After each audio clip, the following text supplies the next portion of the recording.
လူတိုင်းကကိုယ်တိုင်နေထိုင်ဖို့အတွက်ဆိုလို့ရှိရင်အကောင်းဆုံးဆိုတဲ့အရာတွေကိုပဲအမြဲတမ်းရွေးချယ်ခဲ့တာပါဒါကြောင့်မို့လို့ဒီနေ့ဗီဒီယိုမှာ2026ရဲ့အကောင်းဆုံး project တစ်ခုဖြစ်တဲ့ The Monument စာတုံးဆိုတဲ့ project နဲ့မိတ်ဆက်ပေးရှင်ပါတယ်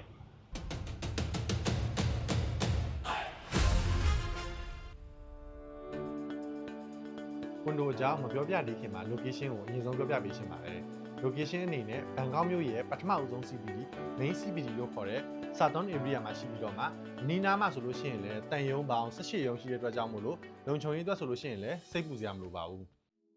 စာတုံး area ကအချက်ချကြတဲ့နေရာမှာရှိတဲ့အတွက်ကြောင့်မို့လို့တွားလာရေးအတွက်ဆိုလို့ရှိရင်လည်း BTS အစိမ်းလိုင်း St. Louis နဲ့80မီတာ10မိနစ်လမ်းလျှောက်အကွာအဝေးဒါတင်မကတွေပဲထိုင်းနိုင်ငံရဲ့အမြင့်ဆုံးအထင်ကရတာဝါတစ်ခုဖြစ်တဲ့မဟာနခွန်တာဝါကိုလည်း9မိနစ်လမ်းလျှောက်အကွာဝေးမှာပဲရှိပါတယ်မြန်မာလူမျိုးအများစုသိကြတဲ့ GTC Mall နဲ့ဆိုလို့ရှိရင်လည်းကားမောင်း9မိနစ်အကွာအဝေးလမ်းလျှောက်15မိနစ်အကွာအဝေးမှာပဲရှိပါတယ်ကဲဒါဆိုလို့ရှိရင် project အကြောင်းလေးကိုစလိုက်ကြရအောင်ဒီ project ကိုစောက်တဲ့ developer ကတော့ထိုင်းနိုင်ငံရဲ့ top developer Sansiri ကဆောက်လုပ်တာဖြစ်ပြီးတော့မှ Sansiri ရဲ့ ultra luxury condo တစ်ခုလည်းဖြစ်ပါတယ်နောက်ထပ်သတင်းကောင်းတစ်ခုအနေနဲ့ဒီ condo က pet friendly condo လည်းဖြစ်ပါသေးတယ်အခန်းအကျယ်အသေးဆုံး39 square meter အနေစပြီးတော့မှ penthouse 303 square meter အထိရှိပါတယ်ဈေးနှုန်းအနေနဲ့ 9.9 million ဘတ်ကနေစတင်ဝယ်ယူနိုင်ပြီးတော့မှကျိုပိုင်းကွန်ဒိုဖြစ်တဲ့အတွက်ကြောင့်မလို့30ရာခိုင်နှုန်းကအရင်ပေးသွင်းထားရပြီးကျန်ငွေ80ရာခိုင်နှုန်းကို2030 quarter one မှာပေးချေရမှာဖြစ်ပါတယ်